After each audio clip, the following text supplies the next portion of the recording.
जय हिंद। नमस्कार दोस्तों, स्वागत है आपका अपने YouTube channel tech non tech classes में। और आईटी इलेक्ट्रिशियन थ्योरी की निम्मी बुक से एमसीक्यू का अगला सॉल्यूशन लेकर आपके साथ फिर हाजिर हैं दोस्तों। तो वीडियो को पूरी देखना। आज के महत्वपूर्ण क्वेश्चन है दोस्तों। आज के क्वेश्चन आपको देखकर लगेगा कि मेन एग्जाम में सेम क्वेश्चन आने वाले हैं। बहुत ही अच्छे क्वेश्चन है दोस्तों। वीडियो को पूरी देखना और चैनल को सब्सक्राइब जरूर करना। इन क्वेश्चनों को करने के बाद में, यानी ये क्वेश्चन निम्मी की बुक से करवाए जा रहे हैं और एक सिंक्रोनाइज सीरीज के नाम से दूसरी प्लेलिस्ट बनी हुई है। उसमें से ऑल इंडिया जितने भी आईटी के एग्जाम हुए प्रीवियस और अपने इलेक्ट्रिशियन थ्योरी के जो नोट्स रहते हैं उनका निचोड़ निकाल कर उन दोनों का कॉम्बिनेशन बना कर एक सीरीज स्टार्ट कर रखी है, सिंक्रोनाइज सीरीज। और बोर्ड पर भी आपको मतलब एक थ्योरी है वो करवाई जा रही है दोस्तों। तो इन चीज़ों के बाद के आपको इन चीज़ों के बाद में आपको कोर्स लेने की कोई आवश्यकता नहीं रहेगी दोस्तों। मेरा तो ये सुझाव, बाकी आपकी मर्जी है। बहुत ही अच्छे क्वेश्चन आपको करवाए जा रहे हैं दोस्तों, बिल्कुल एकदम निःशुल्क यूट्यूब पर। प्लीज़ आपका सहयोग और सपोर्ट जरूर रखिएगा। चैनल को सब्सक्राइब कीजिएगा, अपने दोस्तों के साथ वीडियो को शेयर कीजिएगा, लाइक कीजिएगा। और जो भी आपका सुझाव हो कमेंट में जरूर बताइएगा। कमेंट बॉक्स आपके लिए खुला है। जो भी आपका सुझाव हो इन क्वेश्चन के प्रति, जो कोई डाउट हो तो प्लीज़ वीडियो में कमेंट जरूर कर बताना भैया। तो प्लीज़ जो साथी देख रहे हैं वीडियो को, बाद में देख रहे हैं, उनको बता दूं चैनल को सब्सक्राइब जरूर करें दोस्तों। जितने आप देखते हो प्लीज़ उतने तो किया करो यार। आपके लिए इतनी मेहनत करते हैं, क्वेश्चन आपके लिए तैयार करते हैं, अच्छे अच्छे लेवल के क्वेश्चन है। अगर आपका सहयोग और सपोर्ट अच्छा रहा तो अच्छे अच्छे लेवल के, यानी एक से बढ़कर एक क्वेश्चन आपको प्रोवाइड करवाए जाएंगे, सारे क्वेश्चन जीरो से हीरो तक के। तो आज का जैसे 45 से तक हमने पिछली वीडियो में कर ली थी, वो वीडियो भी आप जरूर देखें दोस्तों अगर आपने नहीं देखी है। और एग्ज़ाम तक बार बार आप पढ़ना। एग्ज़ाम तक आपको 70% जो पोर्सन रहने वाला है इलेक्ट्रिशियन थ्योरी का, सारे आपको कवर करवाएंगे दोस्तों। तो एक नंबर क्वेश्चन है कि केबल के पास की अतिरिक्त धारा सुरक्षा के लिए धारा रेटिंग कारक क्या है। यानी केबल की प्रास है, यहाँ पर केबल की प्रास के लिए जो फ्यूज हम लगाते हैं, अतिरिक्त धारा यानी कोर्स एक्सेस, यहाँ पर sorry close excess course excess हमने कल पढ़ा था, उसके बारे में हम बात करेंगे। एक होता है कोर्स एक्सेस, एक होता है क्लोज एक्सेस। फ्यूज की पूरी क्लोज एक्सेस यानी फ्यूज की पूरी क्लास लगाई है, उसमें सारे इन टॉपिकों पर चर्चा की है, वो आप वीडियो जरूर देखिएगा। कोर्स एक्सेस में कौन कौन से आते हैं, जैसे अपना किटकैट होता है, किटकैट या रीवायरेबल इसको बोलते हैं, रीवायरेबल या किटकैट फ्यूज। ये जो हमारे घरों में सामान्य रूप से लगता है, चीनी मिट्टी वाला जो उसका आधार बेस से बना होता है, उसमें कोर्स एक्सेस इसको बोलते हैं। यहाँ पर बात की क्लोज एक्सेस की। क्लोज एक्सेस में कौन से आते हैं बात कर लेते हैं पहले। एमसीबी हो गया, एमसीसीबी हो गया, और एक जैसे कार्ट्रिज फ्यूज हो गया, कार्ट्रिज। और एक होता है एचआरसी कार्ट्रिज। और सर्किट ब्रेकर होता है। इनका एक फ्यूजिंग फैक्टर होता है, करंट फ्यूजिंग है इसको बोल सकते हैं हम, फ्यूज की फ्यूजिंग रेटिंग इसको बोल सकते हैं। वो हमसे पूछी गई है कि किसी केबल के लिए हम फ्यूज लगा रहे हैं, कौन सा, क्लोज एक्सेस वाला, तो इसकी करंट रेटिंग कितनी होती है, धारा सुरक्षा यानी। तो इसका राइट आंसर रहने वाला दोस्तों 1.23, इसका राइट आंसर रहने वाला है 1.23, इसका राइट आंसर रहने वाला है दोस्तों। और अगर पूछे कोर्स एक्सेस की, वो हमने पहले बात कर ली थी 0.81, जो ए नंबर ऑप्शन है ना 0.81। इस प्रकार है वो सारे क्लियर डाउट आपको क्लियर हो गए हैं दोस्तों। यानी ये सारी बातें आपको याद रखनी है। कोर्स एक्सेस में कौन सा आता है, क्लोज में कौन सा आता है, कौन सी इसकी फ्यूजिंग रेटिंग होती है। बार बार परीक्षा में सेम क्वेश्चन आए हैं दोस्तों, बहुत है। ये क्वेश्चन है वो दिल्ली मेट्रो में बहुत बार पूछा गया क्वेश्चन है। इसके बाद में अगले क्वेश्चन पर बात करते हैं। 46 नंबर अपना क्वेश्चन, सॉरी 47 नंबर, कि ठोस चालक की अपेक्षा गूंथे हुए चालक की तुलना में क्या हानि है। ठोस का गूंथे हुए चालक की हमें ठोस की हानि पूछी है दोस्तों। कल हमने इसका विपरीत आज क्वेश्चन पूछ लिया। कल हमने बात की थी कि ठोस की अपेक्षा गूंथे हुए यानी लड़िया चालक का लाभ क्या है। और आज हमसे पूछ लिया कि उस लड़िए की तुलना में, यानी ठोस की अपेक्षा सॉरी स्टैंडर्ड चालक की तुलना में ठोस का एक हानि क्या है। कम कठोरता या कम लचीलापन या कम गलनांक या कम यांत्रिक सत्ता। यानी इसको जैसे डायग्राम के माध्यम से समझे कि एक जैसे सिंपल तार हो गया, ये एक ही वायर हो गया, एक केबल है जैसे। और इसके बाद में कुछ 3-4 जो भी कोई केबल है, इनको आपस में गूंथ दिया जाता है, यानी ऐंठ दिया जाता है, गूंथ दिया जाता है, या स्टैंडर्ड यानी लड़िया चालक बना दिया जाता है, यानी मरोड़ दिया जाता है, बंट लगा दिया जाता है। बहुत सारे नाम है इसके, आप समझ गए होंगे मैं क्या कहना चाहता हूँ। यानी इनको आपस में बंट लगा दिया, तो इसकी तुलना में इसकी हानि क्या है। नहीं, ये तो एक सिंगल कोर है, ये अधिक कोर है और फ्लेक्सिबल होगी अधिक, तो इसका कम लचीलापन होगा। ठोस चालक है ना, इसकी हानि क्या है, ये कम फ्लेक्सिबल होगा, कम लचीलापन होगा, इसमें जल्दी टूट जाएगा ये अकेला तार। और यांत्रिक क्षमता किसकी कम होगी, कम यांत्रिक क्षमता, ये भी इसका होता है हानि। कम यांत्रिक शक्ति होती है और कम लचीलापन, दोनों इसमें आएंगे। हालांकि निम्मी की बुक में इसका बी ऑप्शन दिया हुआ है, लेकिन हम यहाँ पर दोनों करेंगे क्योंकि कंपटीशन एग्जाम में जब क्वेश्चन बनता है ना तो दोनों ऑप्शन नहीं आते दोस्तों, अगर आपको मतलब सारे लॉजिक आपको क्लियर करने हैं। अगले क्वेश्चन पर बात करते हैं कि इस डायग्राम दिया गया है, सोल्डरिंग विधि का नाम हमसे पूछा गया, कौन सी सोल्डरिंग है वो की जा रही है। तो डिप सोल्डरिंग है, या ब्लो लैंप के साथ सोल्डरिंग है, या सोल्डरिंग गन के साथ सोल्डरिंग है, या तापमान है कंट्रोल्ड सोल्डरिंग है। तो इसका राइट आंसर कौन सा रहने वाला है दोस्तों, तापमान को नियंत्रित करने वाली सोल्डरिंग है। यानी इसको मैं थोड़ा क्वेश्चन आपको सही तरीके से दिख जाए ऑप्शन के साथ में इस तरह कर लेता हूँ। इस सोल्डरिंग विधि का नाम है तापमान नियंत्रण के साथ सोल्डरिंग। यानी डीप सोल्डरिंग कल हमने बात की थी कौन सी होती है और किन उपकरणों पर की जाती है, सारी बातें हम पिछली वीडियो में कवर कर चुके हैं, वो जरूर देखिएगा आप। और ब्लो लैंप के साथ सोल्डरिंग, यानी वो ब्लो लैंप यानी एक चिमनी होती है, उसकी लो लगाई जाती है जोड़ के ऊपर, और कड़छी से मतलब दूसरे पात्र में से जो अपना सोल्डर और फ्लक्स पर डाला जाता है वो होती है ब्लो लैंप के साथ। और सोल्डरिंग गन यानी जो अपना काबिया होता है, सोल्डरिंग गन इसको बोलते हैं, उसके माध्यम से करते हैं, वो सोल्डरिंग गन होती है। और यहाँ पर क्या है, ये हमारे हाथ में है, ये सोल्डरिंग है ना, ये हमारे हाथ में, इसको हम तापमान कंट्रोल कर सकते हैं, अपने हाथ में है। तो इसका राइट आंसर क्या होगा, तापमान नियंत्रित सोल्डर। और यहाँ पर अगला क्वेश्चन है 49 कि सोल्डरिंग में ठंडे सोल्डर दोष का कारण क्या है। What is the cause of cold solder defect in soldering. तो ठंडे सोल्डर का दोष यानी ठंडा सोल्डर क्यों हुआ, कि इसका दोष क्या है कि अत्यधिक उष्मा, अत्यधिक उष्मा होती तो सोल्डर ठंडा ही नहीं होता। अपर्याप्त उष्मा यानी अब जितनी उष्मा चाहिए सोल्डरिंग आयरन के माध्यम से वो उसको नहीं मिल रही है, तो उसका कारण क्या है, ठंडा सोल्डर। तो यही का इसका राइट आंसर रहने वाला है। सोल्डर का गलत प्रयोग ये नहीं, उच्च वाटर सोल्डरिंग आयरन होती तो गर्म ज़्यादा होता, अत्यधिक उष्मा उसमें होती। लेकिन क्या है, सोल्डरिंग में ठंडा सोल्डर किस कारण होता है, क्योंकि सोल्डर अगर ठंडा हो गया भंगुर प्रकृति का हो जाता है, जोड़ पर वो अपना सही उसका काम नहीं रह जाता, वो गिर जाता है नीचे।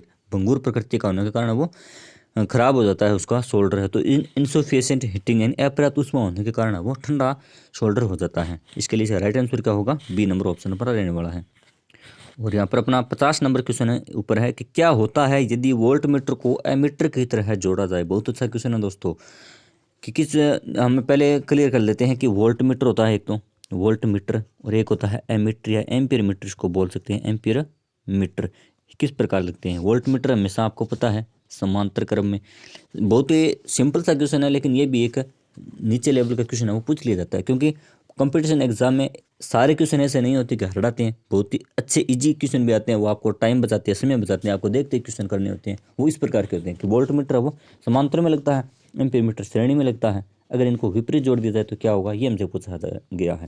यानी क्या होता है यदि वोल्ट मीटर को यानी समांतर की जगह श्रेणी में जोड़ दिया जाए एमीटर की तरह, तो क्या होगा, कम पाठ्यांक, कोई विचलन नहीं, मीटर जल जाएगा, या पूरा ओवरलोड डिफेक्शन या ओवरलोड की तरह काम करेगा।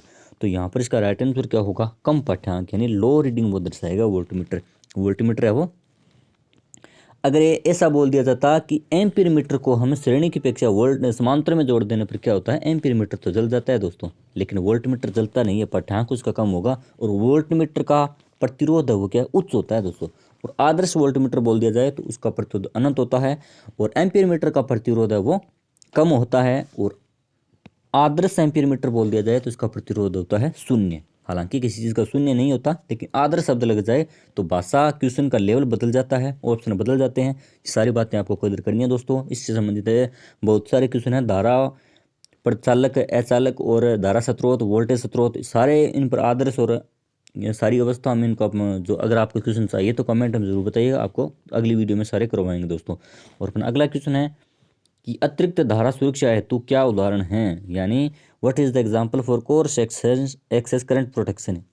क्लोज एक्सेस के बाद में कोर्स एक्सेस, यानी यहाँ पर एमसीबी, एमसीसीबी, एचआरसी फ्यूज, ये तीनों किस में आते हैं, क्लोज एक्सेस में आते हैं दोस्तों। पहले हमने ऊपर के क्वेश्चन पर बात की थी, क्लोज एक्सेस करंट प्रोटेक्शन में आते हैं। और ऊपर हमने इस पर भी बात की थी कोर्स एक्सेस यानी अतिरिक्त धारा यानी ओवरलोड, तो पुनः तार बांधने योग्य या रिवायरेबल फ्यूज इसको बोलते हैं किट कैट फ्यूज, वो किस में आता है, कोर्स एक्सेस में आता है दोस्तों। फ्यूजिंग फैक्टर की हमने बात की थी, इसका होता है 1.23 क्लोज एक्सेस वाले का, और किट कैट का होता है 0.81। इस प्रकार इसका राइट आंसर रहने वाला है डी नंबर ऑप्शन। और अगला अपना क्वेश्चन है कि विस्तार लाइनों के लिए कौन सा कंडक्टर प्रयोग होता है। विस्तार यानी ओवरहेड की जितनी भी लाइनें होती है ट्रांसमिशन में, प्रसारण में, यानी और उत्पादन में, जनरेटर जो ट्रांसफार्मर होते हैं वहाँ पर बड़ी लाइनें जो काम में ली जाती हैं उनके लिए कौन सी चालक प्रयोग किए जाते हैं, ये हमसे पूछा है।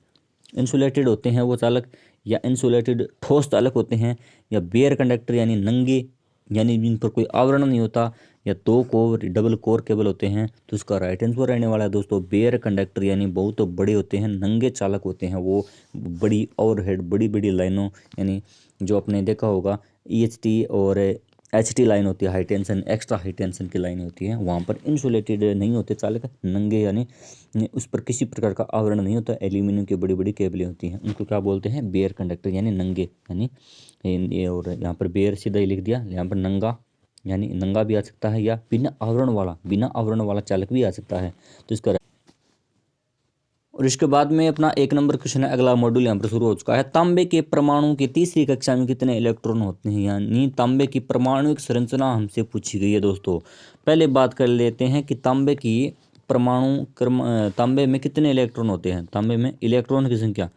बहुत अच्छा क्वेश्चन है दोस्तों, बार बार परीक्षा में आया हुआ है, टेक्निकल हेल्पर दो जो अभी हुआ है एग्जाम, उसके प्री में मतलब 3 से 4 शिफ्टों में एक क्वेश्चन है वो पूछा गया था। तांबे के परमाणु की तीसरी कक्षा में कितने इलेक्ट्रॉन, वहाँ पर पूछा गया था तांबे के कितने इलेक्ट्रॉन होते हैं तांबे में, तो यहाँ पर इलेक्ट्रॉन की संख्या होती है 29।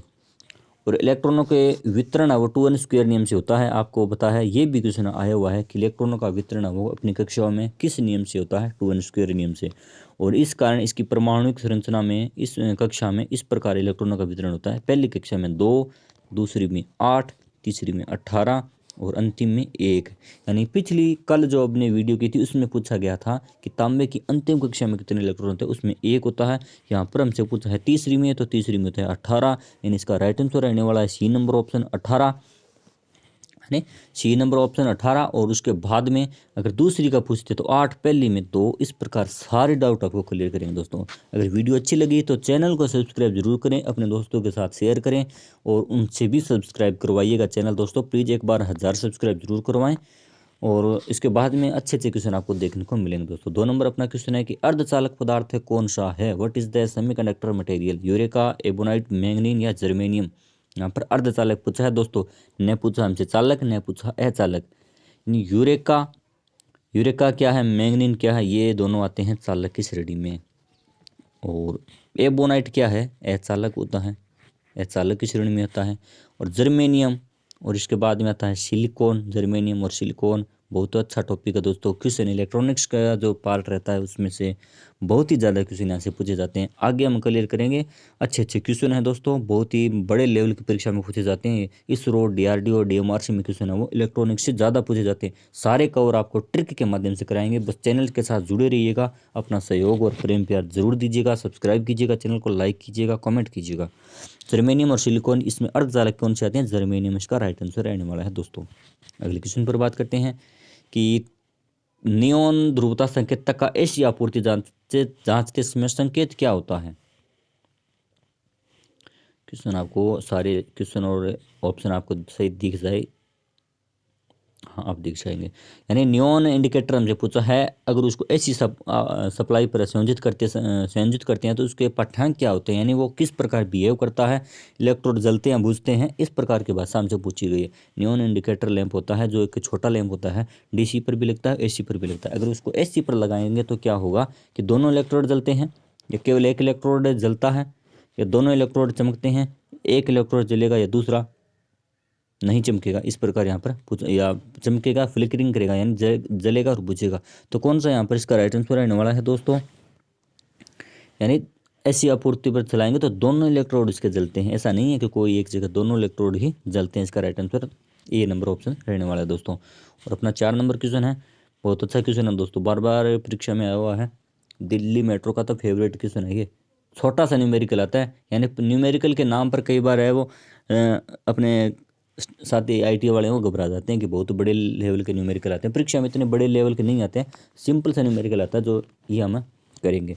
और आगे भी कुछ न्यूमेरिकल है वो हम करेंगे। तो 500 वाट के लैंप में 5 घंटे चलाने पर विद्युत ऊर्जा की खपत निकालिए। तो सिंपल सा क्वेश्चन है, यानी KWH निकालने के लिए क्या होता है, KWH बराबर वाट इंटू घंटा, या टाइम है घंटा बट्टा में हज़ार, इतने होता है दोस्तों। और एक बड़े लेवल का क्वेश्चन बनता है, वो आगे हम धीरे धीरे करेंगे, पहले छोटे लेवल का सीख लेते हैं। वाट कितने दिए हमको 500, घंटे कितने हैं 5 और बट्टा में हज़ार। इसको सॉल्व करेंगे तो यानी 2 जीरो से 2 जीरो, 5 10, यानी इसका 2.5 यूनिट इसका राइट आंसर रहने वाला है दोस्तों। सॉल्व कीजिएगा आप। और 5 नंबर क्वेश्चन अपना ऊपर है, बात कर लेते हैं इस पर। एक छोटा सा न्यूमेरिकल है दोस्तों। तो 100 वाट और 250 वोल्ट का लैंप है और उसका प्रतिरोध मान क्या होगा, ये हमसे पूछा है दोस्तों। यानी प्रतिरोध ओम में दिया हुआ है, सारे आप दे सकते हैं। तो बात कर लेते हैं कि आर बराबर वी स्क्वायर बटा में पी, इस सूत्र से हम ज्ञात करते हैं, क्योंकि ये दोनों वोल्टेज में दी गई है, पी यानी वाटेज में दी गई है। तो वोल्टेज 250 इंटू 250 बट्टा में पी 100। इसको हल करते हैं दोस्तों, तो 0 से 0 कट के 25 इंटू 25 यानी 625 ओम इसका राइट आंसर रहने वाला है दोस्तों। 625 ओम।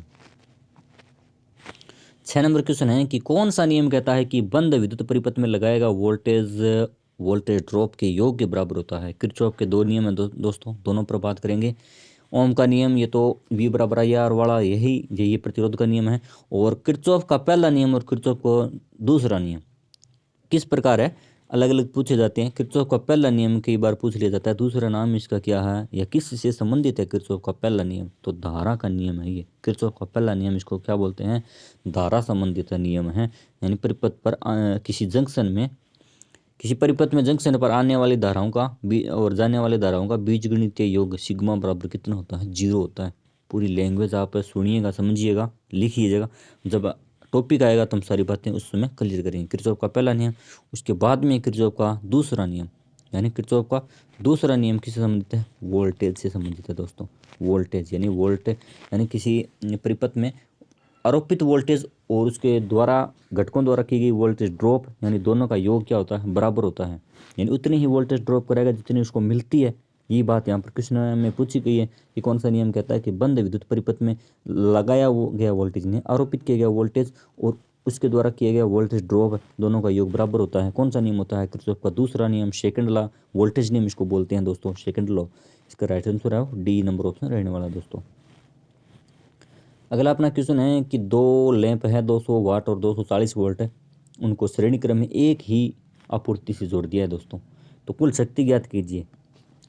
आपके पूरे लॉजिक यहाँ पर क्लियर होंगे दोस्तों। 200 वाट यानी श्रेणी में अगर कोई लैंप जोड़ दिया जाए, उनको समान यानी दोनों की वाटेज समान है और एक ही समान ही वोल्टेज से जोड़ दिया जाए, तो उसकी मतलब दोनों को मिलने वाली वोल्टेज है वो आधी हो जाती है, यानी 1/2 हो जाती है। और किसी भी परिपथ हो लैंप को आपूर्ति उपकरण को वोल्टेज अगर इसको आधी मिलेगी तो शक्ति खपत उसकी कितनी रह जाती है दोस्तों, 4 रह जाती है। याद रखना है आपको। यानी जैसे 200 वाट और 240 वोल्ट के 2 लैंप हैं, दोनों को एक ही सप्लाई पर जोड़ दिया तो 200 इनको वोल्टेज कितनी मिलेगी, दोनों को आधी आधी वोल्टेज मिलेगी। यानी कितनी, 120 वोल्टेज मिलेगी दोनों को। अगर एक को 120 वोल्टेज मिलेगी तो अपनी शक्ति खपत कितनी करेगा, 1/4 यानी चौथाई करवाएगा। 200 का चौथा भाग कितना होता है, 50 वाट होता है दोस्तों। और 2 लैंप हैं तो दोनों की शक्ति हमेशा श्रेणी हो या समांतर दोनों में जुड़ती है। तो इसका राइट आंसर क्या होगा, 50 + 50 यानी 100 वाटेज। बी अपना राइट आंसर रहने वाला है, 100 वाटेज इसकी शक्ति खपत रहेगी दोस्तों। समझ गए होगा आप क्वेश्चन, प्लीज़ कमेंट में ज़रूर बताइएगा, चैनल को सब्सक्राइब जरूर कीजिएगा यार। 8 नंबर अपना क्वेश्चन है कि 3 प्रतिरोध हैं R1 R2 R3 समांतर परिपथ में है, तो कुल प्रतिरोध ज्ञात कीजिए। दिल्ली मेट्रो का फेवरेट क्वेश्चन है दोस्तों, सेम डिटो इसी लैंग्वेज में छापा गया क्वेश्चन है, वो 3-4 बार आया हुआ है, आगे भी ज़रूर आएगा। UPPCL में क्वेश्चन आया हुआ है।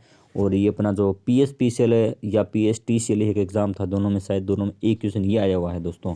और अब की बार ज़रूर इसमें सिंपल सा क्वेश्चन है। और कहाँ पर चक्कर खाते हैं दोस्तों, समांतर परिपथ का नाम आते ही 3 प्रतिरोध है, कई साथी इस पर क्लिक कर देते हैं कि ये इसका होगा, लेकिन ये नहीं रहने वाला है दोस्तों। इसका राइट आंसर रहता है डी नंबर ऑप्शन, यानी RT बराबर 1/, सभी के बटा में 1/R1 प्लस 1/R2 प्लस में 1/R3। इसको पहले ये होगा, इसके बाद में हल करने के बाद में इसका निष्कर्ष ये निकलता है, जब हमारे पास ये अगर नहीं हो ना, ये डी नंबर, तो हम इसको सही कर सकते हैं। हालांकि अब हमारा राइट आंसर होगा डी होगा दोस्तों, डी, यानी समांतर परिपथ इन प्रतिरोधन को ज्ञात करने का सूत्र वो इस प्रकार होता है दोस्तों। अगला क्वेश्चन है अपना 9 नंबर कि ओम मीटर का पाठ्यांक खुले हुए R2 प्रतिरोध पर क्या होगा। डायग्राम हमें दिया गया दोस्तों, एक डायग्राम हमें दिया गया है, जान लेते हैं इस डायग्राम को। पहले देख लेते हैं कि यहाँ पर एम्पियर मीटर लगा हुआ है, एम्पियर मीटर, और यहाँ पर प्रतिरोध R1 है, यहाँ पर R2 यहाँ पर लगा हुआ है दोस्तों, ये रहा R2। उसके बाद में R3 लगा हुआ है। ओम मीटर यहाँ पर जुड़ा हुआ है R2 के ऊपर, तो यहाँ पर इसका मान हमसे पूछा है, और यहाँ पर ये ओपन है प्रतिरोध, यहाँ पर देख सकते हैं आप, यहाँ पर क्या है, ये ओपन है सर्किट। तो ओपन सर्किट होने की वजह से ओम मीटर क्या बताएगा, ओपन का प्रतिरोध कितना होता है, अनंत ही होता है दोस्तों, और क्या होता है। परिपथ बंद है तो प्रतिरोध कितना उसके मान के अनुसार बता देता है ओम मीटर, लेकिन यहाँ पर क्या आएगा, अनंत आएगा दोस्तों। कि कौन सा ऑप्शन अपना, हाँ बी नंबर ऑप्शन, यानी जब परिपथी अगर ओपन हो गया, सर्किट ओपन है, तो अनंत पाठ्यांक पर संकेत होगा ओम मीटर का। जो हमारा बी नंबर है वो राइट आंसर रहने वाला है, क्योंकि ओपन सर्किट है तो ओपन है परिपथ, तो ओम मीटर क्या बताएगा। यानी डायग्राम को समझना, अच्छे तरीके से देखना, उसके बाद में हल करना होता है। बहुत ही अच्छा क्वेश्चन होता है दोस्तों, और बार बार परीक्षा में मतलब दिमाग घुमाने के लिए एक डायग्राम दे दिया जाता है दोस्तों परीक्षा में। 10 नंबर क्वेश्चन है कि किसी चालक का प्रतिरोध में क्या परिवर्तन होगा यदि उसके व्यास को दुगुना कर दिया जाए तो इसका बहुत ही अच्छा क्वेश्चन है दोस्तों, लॉजिक के माध्यम से कवर करेंगे। आर समानुपाती क्या होता है, आर समानुपाती एल बटा में ए, यानी एरिया विलोमानुपाती में होता है, और कटाक्ष क्षेत्रफल दिया हो तो ए आता है, और व्यास अगर दिया होता है तो यहाँ पर डी आता है। लेकिन वो उतना लॉजिक में लंबा नहीं लगाना होगा, जो व्यास वाला आएगा तो हम वहाँ पर क्लियर करेंगे दोस्तों। तो जिसे एरिया के विलोमानुपाती होता है प्रतिरोध, तो यहाँ पर क्या बताया गया है, प्रतिरोध में क्या परिवर्तन होगा यदि व्यास को दुगुना कर दिया है, यानी व्यास तो दुगुना कर दिया, व्यास कितना, दो गुना कर दिया, तो प्रतिरोध क्या होगा, विलोमानुपात में है, तो विलोमानुपात में इसका क्या होगा, आधा, यानी दो का डी का स्क्वायर आता है, यानी आर समानुपाती एल बटा डी स्क्वायर। व्यास ना, व्यास, एरिया तो सीधे विलोमानुपात में होता है, व्यास होता है वर्ग के विलोमानुपात में होता है दोस्तों। तो ये दो गुना हुआ है कम, तो दो का स्क्वायर कितना होता है, 4, तो प्रतिरोध कितना होगा, 4 गुना कम होगा। तो अपने किस ऑप्शन में है कि 4 गुना तक है वो प्रतिरोध है वो कम हो जाएगा। प्रतिरोध में क्या परिवर्तन होगा, व्यास दुगुना कर दिया जाए तो प्रतिरोध 4 गुना तक का कम हो जाएगा दोस्तों। यहाँ पर इसका राइट आंसर बी रहेगा दोस्तों। 11 नंबर क्वेश्चन बहुत ही अच्छा है दोस्तों, प्रतिरोध का नाम हमसे पूछा गया है, कौन सा है ये। प्रतिरोध एक डायग्राम दिया गया है, धात्विक फिल्म है या वायर बाउंड प्रतिरोध है या कार्बन फिल्म है या कार्बन मिश्रित या कार्बन संयोजित। सारे प्रतिरोध आपको थ्योरी की क्लास में बोर्ड पर करवाए गए हैं दोस्तों, उनकी सारे क्वेश्चन वहाँ पर करवाए गए हैं। डाउट आपके थ्योरी के रूप में, नोट्स के रूप में थ्योरी करवाई गई, प्लीज़ वहाँ पर आप देखिएगा इसको। तो इसका राइट आंसर रहने वाला है वायर बाउंड प्रतिरोध। यहाँ पर इस प्रकार इस पर एक तार भी लपेटा हुआ होता है, वायर बाउंड प्रतिरोध इसको बोलते हैं दोस्तों। और अपना अगला क्वेश्चन रहने वाला है दोस्तों,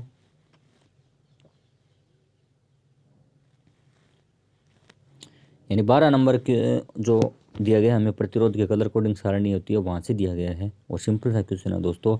यानी रंगकूट विधि के द्वारा प्रतिरोध का मान हमें बताना है। पहली पट्टी में रेड, ब्लू, ऑरेंज और सिल्वर, यानी वो बना लेते हैं। एक थोड़ा सा इसमें टाइम लगेगा, BBROY,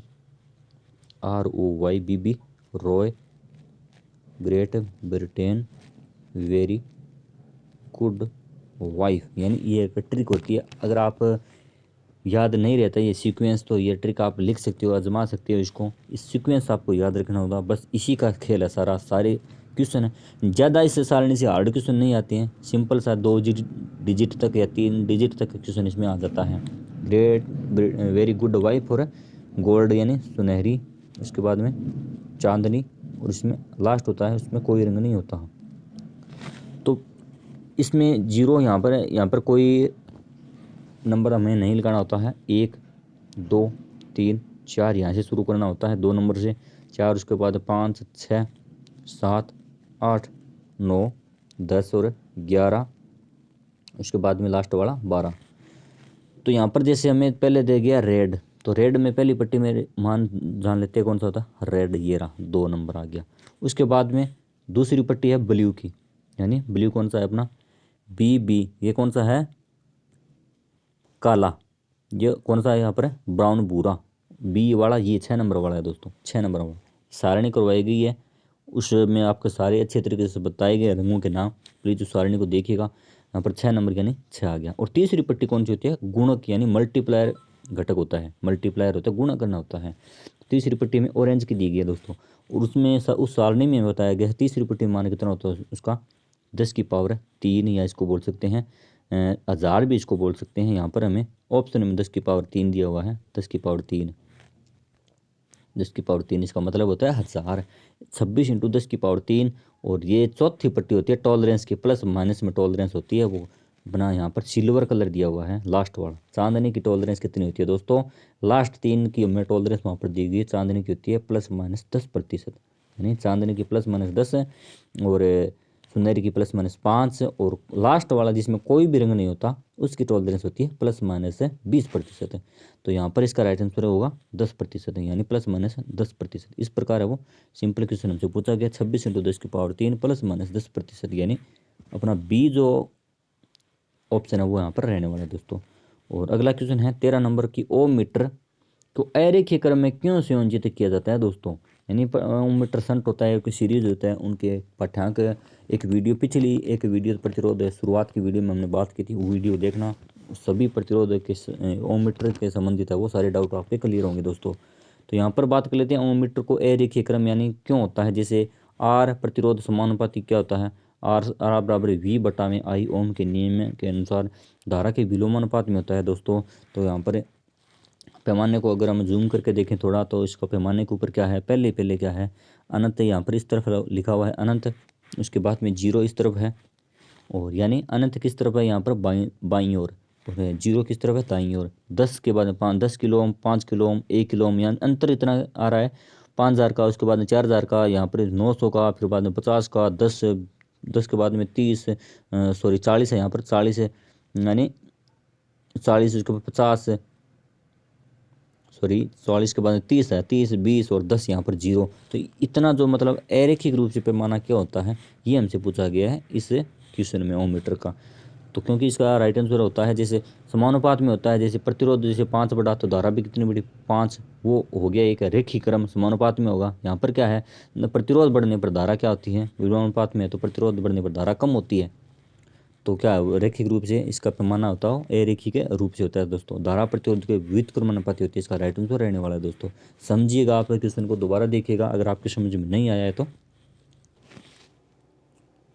और अपना अगला क्वेश्चन है 15 नंबर कि किस पदार्थ में ऋणात्मक तापमान गुणांक होता है। यानी एक हमने बात की थी उस थ्योरी की क्लास में, एनटीसी पदार्थ होते हैं। एनटीसी कौन से एनटीसी में आते हैं, कौन से पीटीसी में आते हैं, नेगेटिव टेम्परेचर कोफिशिएंट और पॉजिटिव टेम्परेचर कोफिशिएंट। यानी जितने भी अधातु होते हैं या अर्धचालक होते हैं वो किस में आते हैं, एनटीसी में आते हैं। और जितने भी चालक होते हैं, चालक बोल सकते हैं, या इनको धातु बोल सकते हैं, यहाँ पर इसको अचालक भी लिख लेना दोस्तों।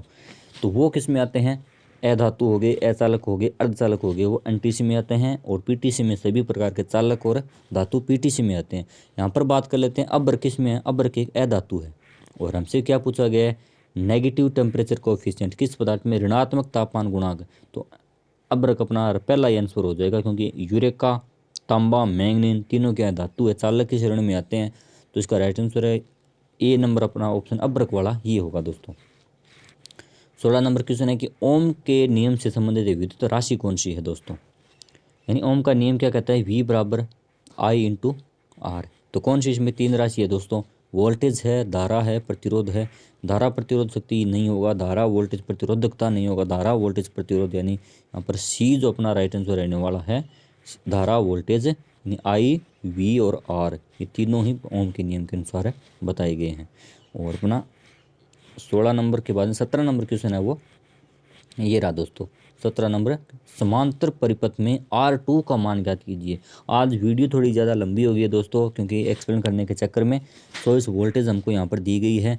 तो तीनों प्रतिरोध है वो समांतर में है। समांतर में आपको पता है वोल्टेज समान रहती है, समांतर में वोल्टेज समान रहती है दोस्तों। तो यहाँ पर तीनों पर वोल्टेज कितनी है, समान। यहाँ पर 15 एम्पीयर की धारा इस परिपथ में जा रही है। तीनों को मिलने वाली धारा कितनी है, 15 एम्पीयर है। आपस में 15 एम्पीयर को बांटेंगे किस आधार पर है, जैसे ये 8 ओम है और वोल्टेज 24 वोल्ट है, तो इसकी आई याद कर लेते हैं पहले, I = V/R। तो वोल्टेज कितनी होगी, 24 बट्टा में 8 यानी 8 तिया 24। ये कितनी धारा, 3 एम्पीयर की धारा। और ये 3 ओम वाला यानी कितनी धारा ले रहा है, 24/3 अगर यहाँ पर लिखते हैं तो 24 यानी 8 तिया 24। यहाँ पर इसकी धारा कितनी आती है, 8 एम्पीयर।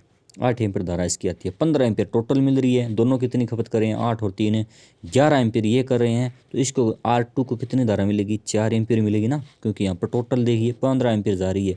तो 4 एम्पीयर यानी वोल्टेज हमें दी गई है। वोल्टेज V बराबर कितनी है, 24। R कितना है, R में ज्ञात करना है, सॉरी प्रतिरोध का मान तो हमें ज्ञात करना है ओम।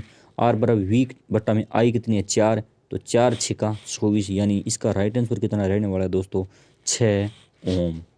यानी सी इसका राइट आंसर रहने वाला है 6 ओम। किस प्रकार हमने ज्ञात किया कि R बराबर V/I हमने ज्ञात की थी 4 4 6 24।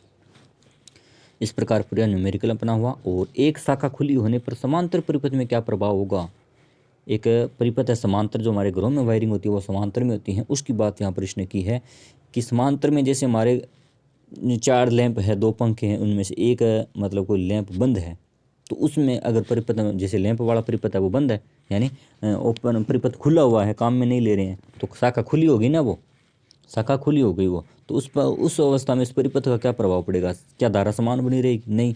अगर हमने इस लैंप को बंद कर दिया तो उसमें से कोई धारा प्रभावित होगी नहीं, पूरा परिपथ कार्य नहीं करेगा, बिल्कुल करेगा, क्योंकि अन्य तो काम कर रहे हैं, एक को हमने बंद कर दिया, ये नहीं होगा, उस शाखा हमें धारा नहीं बढ़ेगी।